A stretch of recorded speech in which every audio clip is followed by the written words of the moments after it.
Hi everybody, this is Mrs. Dalsheim, and I want to tie something in with our study of soil, our study of worms, looking under our rotting log and on our rotting log. This is a story called What Do Roots Do? It's not actually a story, it's really a non-fiction text telling you information. It'll tie in with that gardening project right now too. So What Do Roots Do by Kathleen V. Kudlinski, illustrated by David Schupert. And I'm reading it to you outside because we are outside now. The dedication page says, "For my wonderful kids," and that's written by the author, but I'm dedicating this reading to my wonderful kids, and that's you. So, what do roots do for their plants up above? They hold them up straight when the wind gives a shove. They hold them upright when the ground's on a slant. They hold them in place if you play on a plant. I like the rhyming in this book. I see bunnies all around my neighborhood. Do you see them near yours? How else do they use this underground link? Plants are all thirsty. They use roots to drink. You sometimes use a straw, or just a glass, or a cup. The roots branch out small, then tinier still. Then teeny root hairs drink the thirsty plant's fill.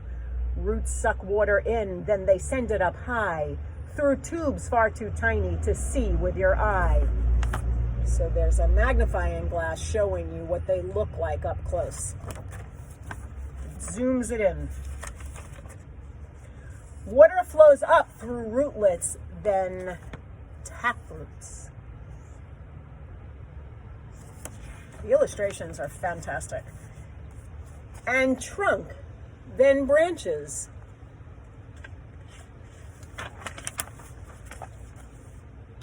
And twigs until each leaf's drunk all the water it needs. And then way up there, the rest blows away on a breeze in the air.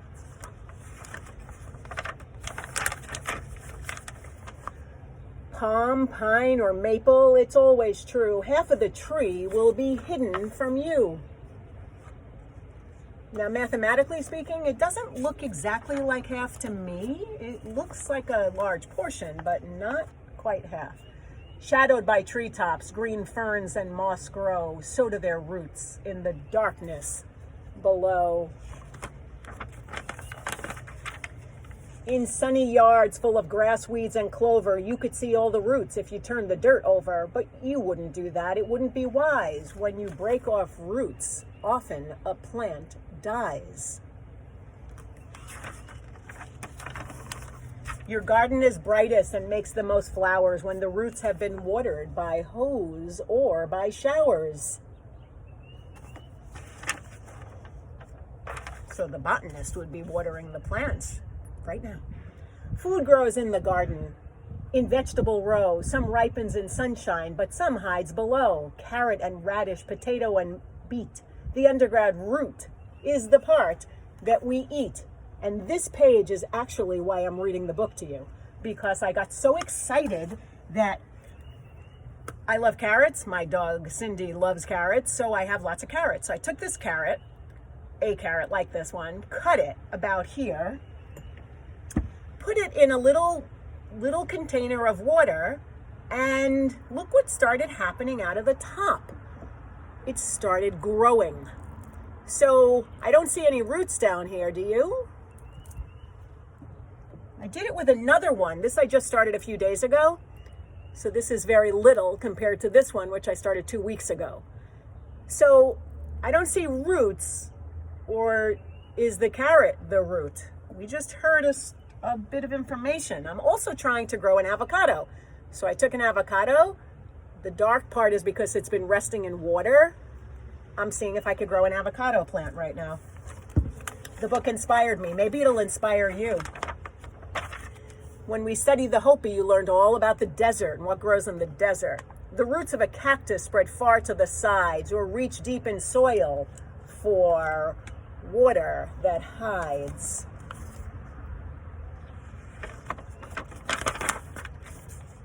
And even in ponds, water lilies have found the best way to grow is with roots in the ground.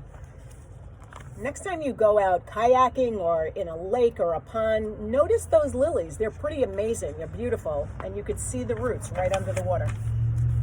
So under each tree is a tree made of roots, and under each rose and beneath bamboo shoots, at whatever you look at a plant, short or tall. Remember, you don't see the whole thing at all.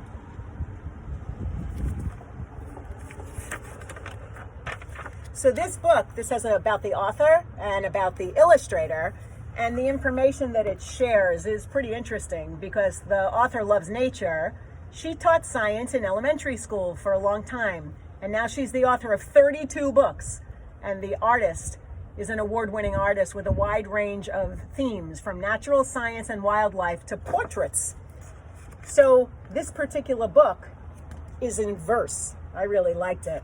I hope you liked it too, and you're going to keep learning about nature because this is the perfect season for you to go outside, maybe help a parent or somebody else do some planting and water what you plant. What I just did was I just planted these, which is why I'm doing it out here, and I'm watering them every day. I just planted them a few days ago. Have a good day.